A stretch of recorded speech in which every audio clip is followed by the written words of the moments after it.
আমার জিন্দিগির আমার টার্গেট থাকতে হবে যে হাজার ব্যস্ত আমি, লক্ষ কোটি ব্যস্ততা হোক, কিন্তু আমি নামাজ ছুটবে কেমনে? আবার এটা কোনো যুক্তি হইতে পারে না।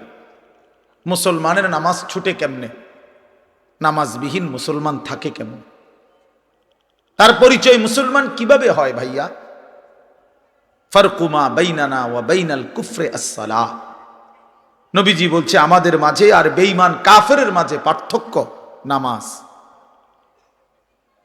আল্লাহর নবী সাল্লাল্লাহু আলাইহি ওয়াসাল্লাম বলেন, মান তারাকা সালাতাম মুতাআম্মিদান ফাকাদ কাফারা। যে ইচ্ছে করে নামাজ ছেড়ে দিল সে যেন বেঈমান হয়ে গেল। ফাকাদ কাফারা, সে কুফরি করল। স্পষ্ট হাদিস।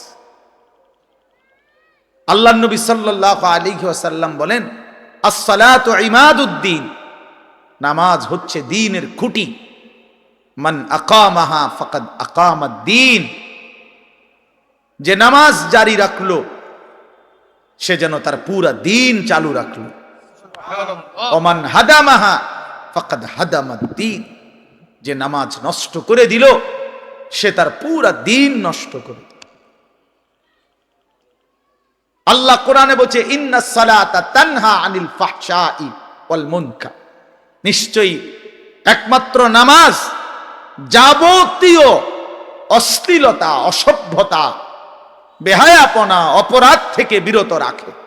এজন্য সাফ কথা বেটা, কোন বেনামাজি ভদ্র হইতে পারে না।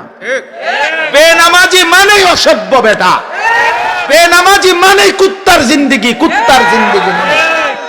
হ্যাঁ, জোরে বল বেটা, তোরা যারা নামাজ পড়স না, লজ্জা থাকলে বলিস। আর বেহায়া যদি হাসো বেনামাজি হবার পরেও, তো মনে রাখো তোর ব্রেনে সমস্যা, তোর মাথার তার সিরা, তুই পাগল মাতাল, তুই মানুষও না জানোয়ারও না, তোর কোনো অনুভূতিই নাই বেটা, বিবেকে নাই বেটা, তুই জানোস না তোরে বানাইছে কে বেটা, তুই পাগল না ছাগল এটাও জানোস না। কিসের মা কিসের বাপ? বেনামাজির কি আর মা কিতা বাপ কিতা? বেনামাজির কিসের আল্লাহ কিসের রাসূল? কিচ্ছু নাই, হেতেই হেতে। তার আবার মা কিভাবে হবে? সে তার মা তো মুসলমান, তার বাবা তো মুসলমান, সে তো তার বাবাকে চিনে না, সে তো তার মায়ের ইজ্জত বোঝে না। অতএব বেনামাজি অনেকটা বেওয়ারিশের মতো, লাওয়ারিশ। এই জন্য বন্ধু মনে রাখ, নিজের হিসাব মিলানো, নিজেকে বুঝা, নিজেকে চিনা অনেক বড় সম্পদ, অনেক বড় নিয়ামত। এই জন্য হাসি দিয়ে উড়াই দিও না। এক হুজুর সুন্দর বলছে, শুধু এটাই ভেবো না যে হুজুর ভালোই বলছে। না ভাইয়া, তুমি ভাবো তোমার জিন্দেগি এত অধপতন কেন? তোমরা অনেক ছেলে আছো, একটা মিনিট ভাইবো এই কথাটা, যে তুমি মনে করো দিন রাত মোবাইলে নারী, ছবি, অশ্লীল দৃশ্য দেখো, কখনোই এক ওয়াক্ত নামাজ পড়ো না, কোনোদিন ফজরের নামাজ পড়ো না, নাচ গান, নাটক, সিনেমা, ছবি, এই নিয়েই তোমার রাত কাটে, দিন কাটে, সময় কাটে। অথচ কেউ তোমারে ডাকে না, তোমার মা, তোমার বাবা, তোমার গ্রামের কেউ, কারো তোমারে নিয়ে কোনো মাথা ব্যথা নাই যে ছেলেটা যে আমাদের চোখের সামনে নষ্ট হয়ে যাচ্ছে, চরিত্রহীন হয়ে যাচ্ছে, ফেরাইবার জন্য কারো চেষ্টা নাই, কারো মানসিকতায় নাই। কারণটা কি? তোমার দিকে কারো নজর নাই কেন? তোমার মা বাবা কারোই কোনো ফিকির নাই কেন? এর মূল কারণ হলো এইটাই, মনে রাখো। যে বুঝো বুঝলা, মনে রাখবা যে মূল কারণ হলো গুনাহ যখন মাত্রাতিরিক্ত হয়ে যায় তখন আল্লাহর লানত বর্ষিত হয়। আর তোমার উপরে আল্লাহর লানত পড়ছে দেখা, খোদার লানত, খোদার গজব পড়ছে দেখা আর তোমারে কেউ ডাকে না, তোমার দিকে কেউ ফিরেও চায় না, তোমার দিকে আর কেউ ফিরে চায় না। আহা তোমারে আর কেউ বাঁচাইতে ফিরাইতে চেষ্টা করে।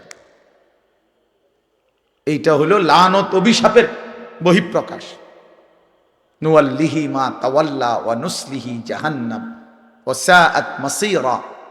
আল্লাহ বলছে আমার রাসূলের বিরুদ্ধাচরণ যে করে, আমার ইমানদার মুমিন বান্দা যে পথে চলে, তার উল্টো পথে যে চলে, তো আমিও তাকে সেই উল্টো পথেই চালাইতে থাকি এবং এই উল্টো পথেই একদিন তাকে আমি জাহান্নামে ফেলে দেব।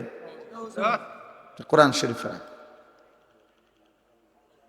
মানে আর কোনোদিন ভাও করবে না ওই এই নারী, ছবি, মদ, জুয়া, চুরি, ডাকাতি, জিনা, ব্যভিচার, সুদ, ঘুষ, সিটারি, বাটপারি, এই শেষ, এই জিন্দিগি।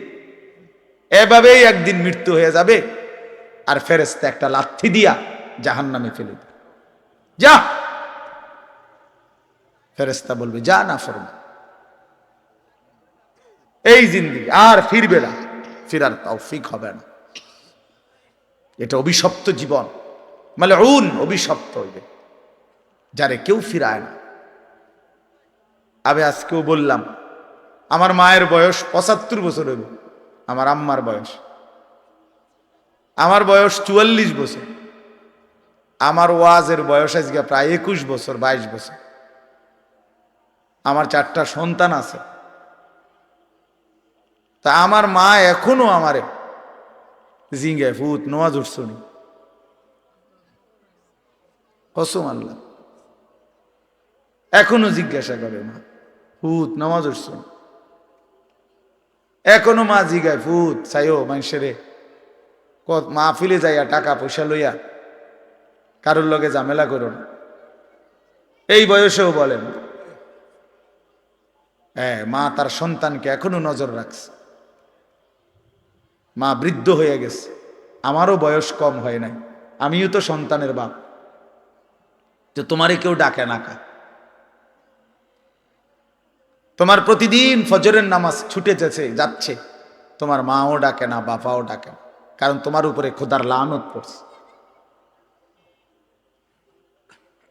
তোমার 1 মিনিট তোমার কল্পনার মধ্যে নারী ছাড়া, ছবি ছাড়া, মোবাইল ছাড়া তোমার সময় কাটে না। কেউ তোমারে ফিরায় না যে বাপ কিরে তুই এটা কি করতেছ, এটা তো ভালো না, এটা তো তোমার জন্য সুফল আনবে না। এই কথাটুকু তোমার ঘরে বলে না। যাদেরকে কেন বলে না কেউ?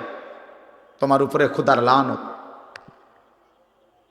এর উদ্যোগে আজকের এই 10তম বাৎসরিক তাফসিরুল কোরআন মাহফিলে আল্লাহ তাআলাই আমাদেরকে আসবার, বসবার, আল্লাহর জন্যই জমা হওয়ার তৌফিক দান করেছেন। এই জন্য আমরা সকলেই বলি আলহামদুলিল্লাহ।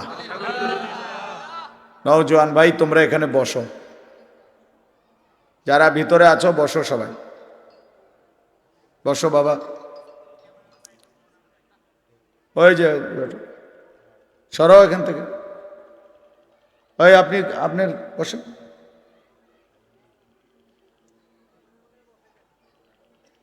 দয়া করে কেউ মোবাইলে, হাতে ধরা মোবাইল ভিডিও বা রেকর্ড করা যাবে না ভাইয়া, এটা নিষেধ করলাম। পরস্পর কেউ কথা বললো না, বাপ বুট বাদামও খাইও না এটার ভিতরে। বাহিরে যার যা মন চায় করো, আমার কোনো আপত্তি নেই।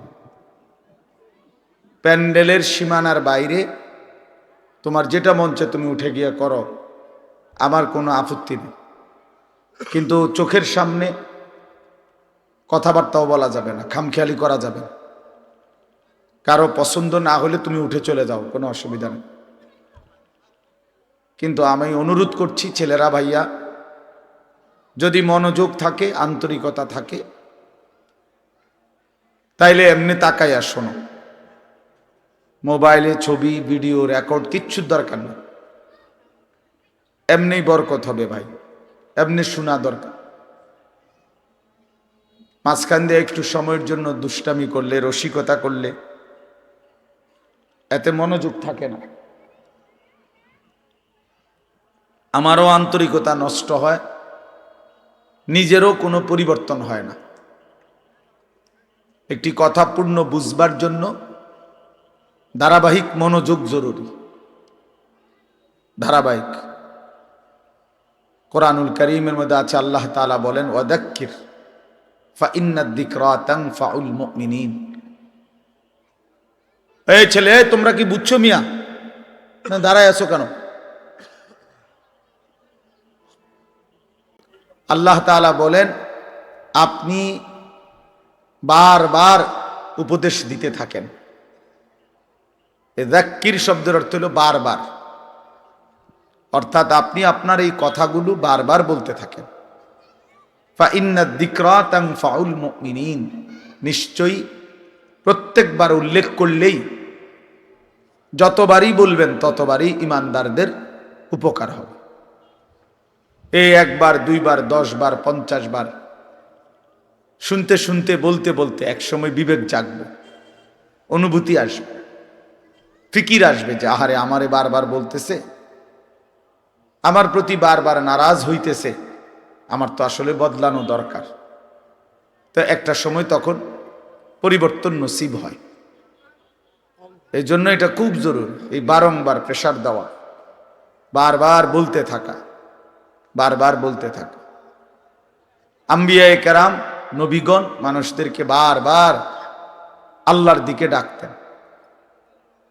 950 বছর এক টানা হযরত নূহ আলাইহিস সালাম একই এলাকার মানুষকে একই অঞ্চলেই আল্লাহর দ্বীনের দাওয়াত দিয়েছে, এক জায়গাতে। আজকে চিটাগাং, কালকে সিলেট, পরশু খুলনা, এমন না, একই অঞ্চলের মানুষকে, মনে করেন একটা নির্ধারিত সীমারেখার ভেতরেই এই মানুষগুলোকেই তিনি 950 বছর বলে গেছে। হতাশ হন নাই, বলেই গেছে। আমাদের নবী সাল্লাল্লাহু আলাইহি ওয়াসাল্লাম যখন তায়েফের ময়দানে প্রথমবার কালেমার দাওয়াত দিছেন, তখন সবাই প্রত্যাখ্যান করছে, কেউ গ্রহণ করে নাই নবীজির কালেমা, কেউই ঈমান আনে নাই, বরং সবাই নিজেদের বাচ্চা ছেলেপেলেদেরকে লেলায়ে দিছে, পাথর মেরে আল্লাহর নবী সাল্লাল্লাহু আলাইহি সাল্লামকে তাড়ায় দিছে। কিন্তু কিছুদিনের ব্যবধানে ঠিক এই তায়েফ থেকেও অসংখ্য অগণিত লোক কালেমা পড়ে মুসলমান হয়েছে। এবং খন্দকের যুদ্ধের সময় এই তায়েফের একজন সাহাবীর বুদ্ধিমত্তায় খন্দকের বিজয়ের অনেক বড় সহযোগিতা, সাপোর্ট হয়েছে। তাইলে নবী সাল্লাল্লাহু আলাইহি সাল্লাম সেদিন জিবরাইল ফেরেশতা এসে বলছিল, ইয়া রাসূলুল্লাহ, আপনি বললে পাহাড়ের ফেরেশতাকে বলে তায়েফবাসীকে 2 পাহাড়ের মাঝখানে ফেলে ধ্বংস করে দেয়, কেন তারা আপনার গা থেকে পবিত্র শরীর মুবারক থেকে রক্ত ঝরাইল? কিন্তু নবী সাল্লাল্লাহু আলাইহি সাল্লাম বলছেন, ইন্নী লাম উবআস লাআনান ওয়ালা গাদিবান, ইন্নামা বুইসতু রাহমাতান। বলছেন জিবরাইল, আমি অভিশাপ দিতে আসি নাই, আমি শুধুই কেবল রাগ করতে আসি নাই, ধ্বংস করতে আসি নাই, আমি এসেছি রহমত হয়ে। রহমত হয়ে আমি যদি আমার উম্মত ধ্বংস করে দেই কথায় কথায়, তাইলে আমি কালেমার দাওয়াত দেব কাকে? কাজেই তিনি বলছেন নবী সাল্লাল্লাহু আলাইহি সাল্লাম, জিবরাইল অপেক্ষা করো, আজ তারা ঈমান আনে নাই, অচিরেই একদিন তাদের বংশধর, তাদের খানদানের কেউ হয়তো ঈমান আনবে। এই জন্য এই বারবার শুনলে, বারবার বললে, বারবার বলতে থাকলে কলিজার মধ্যে একসময় ধাক্কা লাগে। একটা শক্ত পাথরের উপরেও যদি বারবার বৃষ্টির পানি পড়ে, একই জায়গায় ফোঁটা পড়ে, তো একটা সময় এই পাথরটাও ছিদ্র হয়ে যায়, কিছুটা ছিদ্র হয়ে যায়, ডাইব্বা যায়। এই জন্য বললাম আল্লাহর কথা মনোযোগ দিয়ে শুনলে ভালো, যেই শুনে তারই বরকত হয়। শুক্রবারে জুমার নামাজের বয়ান মনোযোগ দিয়ে শুনলে ধারাবাহিক 52 সপ্তাহ, 1 বছরে, তো মানুষের জিন্দেগি পরিবর্তন হয়। এরপরে এরকম ওয়াজ মাহফিলে উলামায়ে কেরামের নসিহত তোমরা ছেলেরাও যদি আলাদা আলাদা মনোযোগ দিয়া শুনো, একটা সময় দেখবা তোমার জিন্দিগিও সুন্দর হবে। গুনায় ভরা জিন্দিগি বাপ সুন্দর না। কোনো পাপী, কোনো নাফরমানকে কেউই ভালোবাসে না, সম্মান করে না, এবং প্রত্যেক অপরাধী নিজের কাছেও লজ্জিতই থাকে। কোনো নষ্ট চরিত্রের লোক ছেলে সে নিজের কাছেও নিজেকে অপরাধীই ভাবে। নিজের একাকিত্ব হলেও মনে পড়ে যে কাজটা ঠিক না, কাজটা অন্যায়। নারী দেখা, ছবি দেখা, নাচ গান, উলঙ্গ দৃশ্য, জিনা, ব্যভিচার, মদ, জুয়া, এই হারামের মধ্যে যারা পড়ে আছে সে একাকিত্বে মনে পড়ে, তার বুঝে ধরে, সেও ভাবে যে কাজটা সুন্দর না। তাহলে এই জন্য কোনো পাপী, কোনো অপরাধী, কোনো নাফরমান মানুষের কাছেও সম্মান পায় না, নিজের কাছেও নিজে ইজ্জত পায় না, নিজের বিবেকেরও দংশন হইতে থাকে। এই জন্য আমি বললাম গুনাহ, নাফরমানি ইজ্জত দেয় না, সম্মান দেয় না, প্রিয় বানায় না, বরং কিতাবের মধ্যে আছে বুগদাতুন ফি কুলুবিল খালক, প্রত্যেক গুনাহ মানুষের অন্তরে ঘৃণা তৈরি করে। প্রত্যেকটি গুনাহের কারণে বান্দা আল্লাহ তাআলার রহমতের নজর থেকে দূরে সরে যায়, এবং একটা সময় বান্দা আল্লাহ তাআলার লানত, অভিশাপের যোগ্য হয়।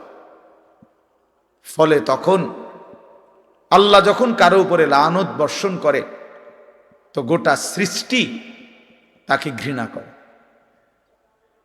এই জন্য তোমরা ছেলেরা মনে রাখো, আমি আজকে ওই আসরের আগে এক জায়গায় বলছি এই কথাটা, তোমরা অনেক ছেলে আছো, একটা মিনিট ভাইবো এই কথাটা, যে তুমি মনে করো দিন রাত মোবাইলে নারী, ছবি, অশ্লীল দৃশ্য দেখো, কখনোই এক ওয়াক্ত নামাজ পড়ো না, কোনোদিন ফজরের নামাজ পড়ো না, নাচ গান, নাটক, সিনেমা, ছবি, এই নিয়েই তোমার রাত কাটে, দিন কাটে, সময় কাটে, অথচ কেউ তোমারে ডাকে না।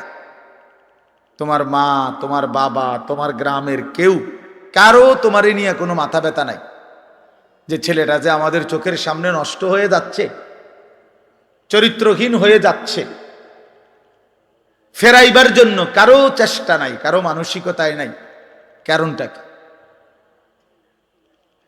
তোমার দিকে কারো নজর নাই কেন? তোমার মা বাবা কারোই কোনো ফিকির নাই কেন?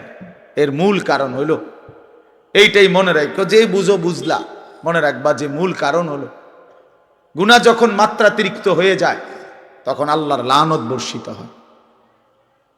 আর তোমার উপরে আল্লাহর লানত পড়ছে দেখা, খোদার লানত, খোদার গজব পড়ছে দেখা আর তোমারে কেউ ডাকে না, তোমার দিকে কেউ ফিরেও চায় না, তোমার দিকে আর কেউ ফিরে চায় না। আহা, তোমারে আর কেউ বাঁচাইতে, ফিরাইতে চেষ্টা করে। এইটা হলো লানত, অভিশাপের বহিঃপ্রকাশ। নুওয়াল্লিহি মা তাওয়াল্লা ওয়া নুসলিহি জাহান্নাম ওয়া সাআত মাসীরা। আল্লাহ বলছে, আমার রাসূলের বিরুদ্ধাচরণ যে করে, আমার ইমানদার মুমিন বান্দা যে পথে চলে, তার উল্টো পথে যে চলে, তো আমিও তাকে সেই উল্টো পথেই চালাইতে থাকি, এবং এই উল্টো পথেই একদিন তাকে আমি জাহান্নামে ফেলে দেব। কোরআন শরীফে।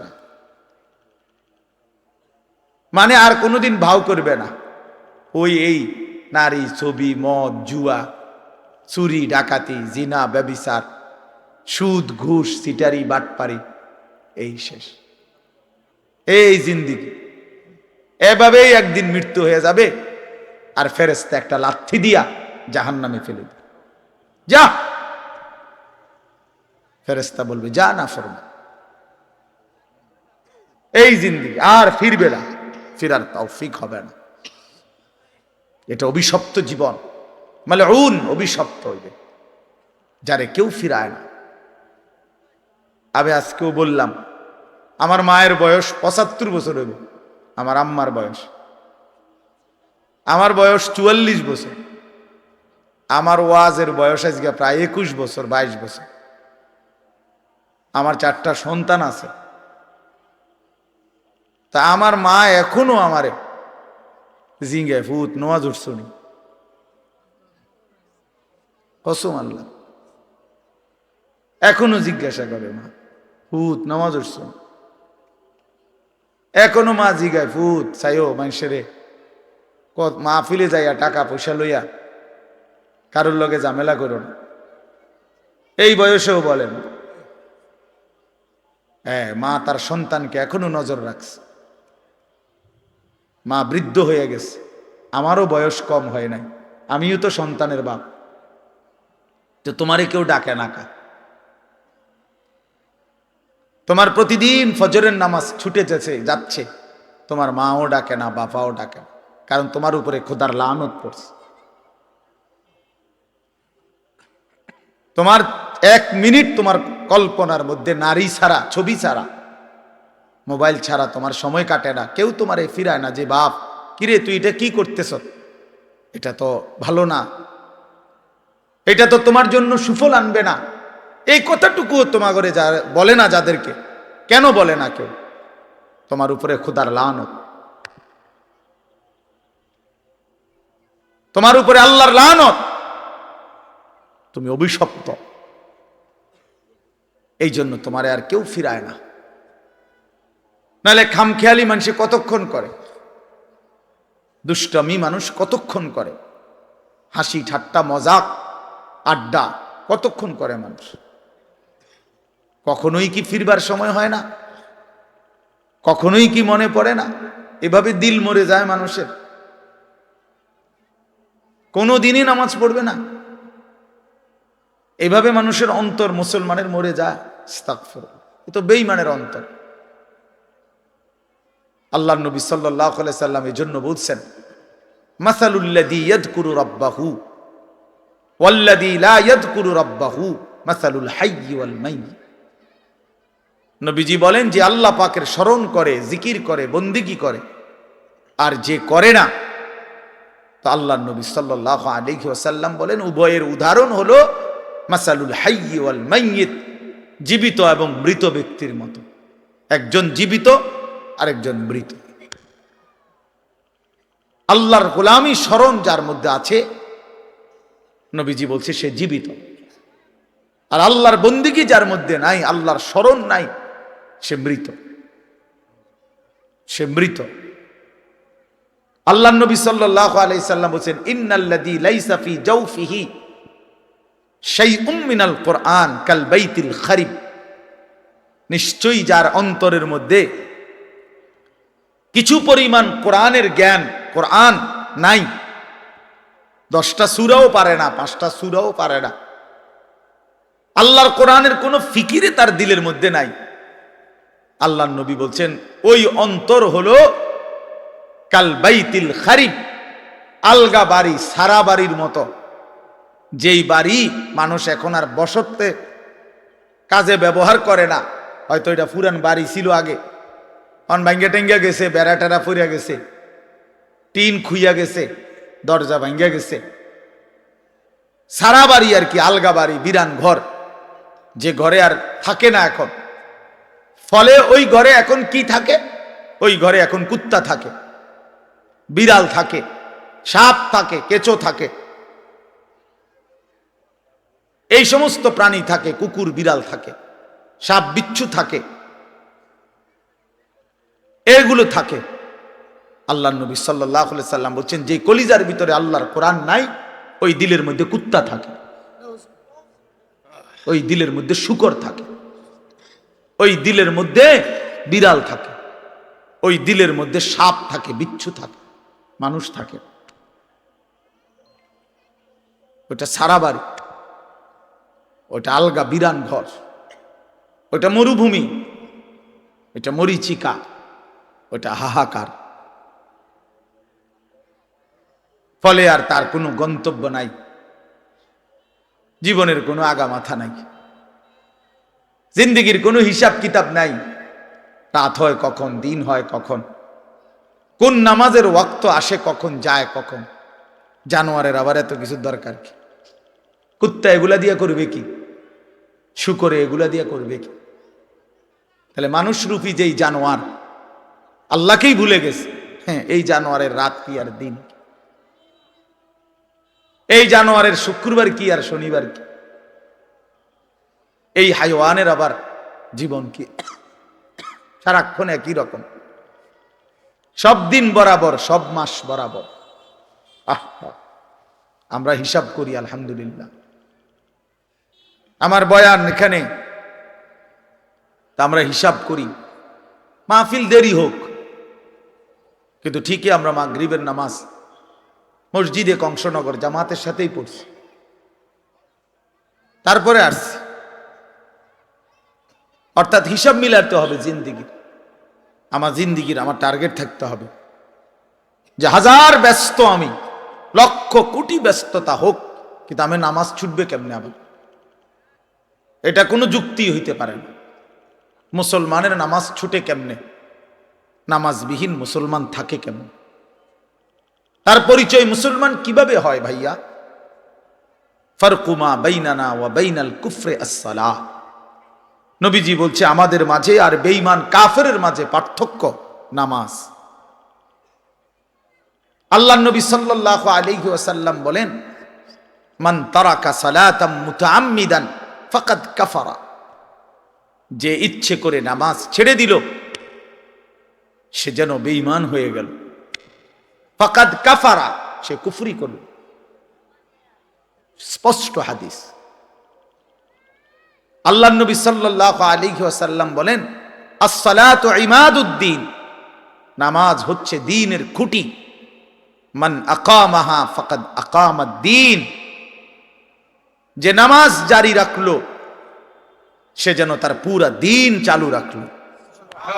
ওমান হাদামাহা ফাকাদ হাদামাদ-দ্বীন, যে নামাজ নষ্ট করে দিল সে তার পুরা দ্বীন নষ্ট করে। আল্লাহ কোরআনে বলছে, ইন্নাস সালাতা তানহা আনিল ফাহশাই ওয়াল মুনকার, নিশ্চয়ই একমাত্র নামাজ যাবতীয় অশ্লীলতা, অসভ্যতা, বেহায়াপনা, অপরাধ থেকে বিরত রাখে। এজন্য সাফ কথা বেটা, কোন বেনামাজি ভদ্র হইতে পারে না। বেনামাজি মানেই অসভ্য বেটা, বেনামাজি মানেই কুত্তার জিন্দেগি, কুত্তার জিন্দেগি। হ্যাঁ, জোরে বল বেটা, তোরা যারা নামাজ পড়স না, লজ্জা থাকলে বলিস। আর বেহায়া যদি হাসো বেনামাজি হবার পরেও, তো মনে রাখো তোর ব্রেনে সমস্যা, তোর মাথার তার সিরা,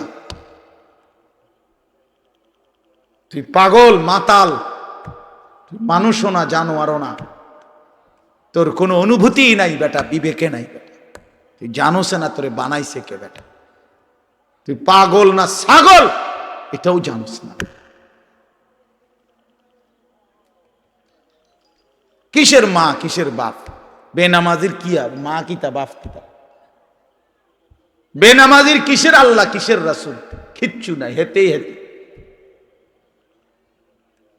তার আবার মা কিভাবে হবে? সে তার মা তো মুসলমান, তার বাবা তো মুসলমান, সে তো তার বাবাকে চিনে না, সে তো তার মায়ের ইজ্জত বুঝে না। অতএব বেনামাজি অনেকটা বেওয়ারিশের মতো, লাওয়ারিশ। এই জন্য বন্ধু মনে রাখো, নিজের হিসাব মিলানো, নিজেকে বুঝা, নিজেকে চিনা অনেক বড় সম্পদ, অনেক বড় নিয়ামত। এর জন্য হাসি দিয়ে উড়াই দিও না। এক হুজুর সুন্দর বলছে, শুধু এটাই ভেবো না যে হুজুর ভালোই বলছে। না ভাইয়া, তুমি ভাবো তোমার জিন্দেগি এত অধপতন কেন? একেবারে সামান্য একটা বিষয়। আমরা এখন 5 রাকাত নামাজ পড়ছি মাগরিব, কত 10 মিনিট সময় লাগছে, খালাস, সমস্যা কি? 4 রাকাত ফজরের নামাজ পড়তে কত 10 মিনিট সময় লাগে। এটা এত কঠিন কিছুই না, কিছুই না, এটা কঠিন, কোনো কঠিন হতেই পারে না এটা। কোরআন শরীফে আছে ইউরিদুল্লাহু বিকুমুল ইউসরা ওয়ালা ইউরিদু বিকুমুল উসরা। আল্লাহ বলে, বান্দা আমি আল্লাহ তোমাদেরকে সব বিষয়ে সহজ করতে চাই, কোনোভাবেই বান্দা আমি তোমার উপরে কঠিন কিছু চাপায় দিতে চাই না। মা জাআলা আলাইকুম ফিদ্দীনি মিন হারাজ। আল্লাহ বলেন, আমি আল্লাহ দ্বীনের নামে, ইসলামের নামে, কোরআনের নামে আমার কোন শরীয়ত, আমার কোন বিধান আমি এমন একটাও বানাই নাই যেটা হারাজ, কষ্ট হয়ে যাবে, মুসিবত হয়ে যাবে, অনেক বড় পেরেশানি হয়ে যাবে তোমার জন্য। না না, আমি এমনটা বানাই নাই। মা জাআলা আলাইকুম ফিদ্দীনি মিন হারাজ।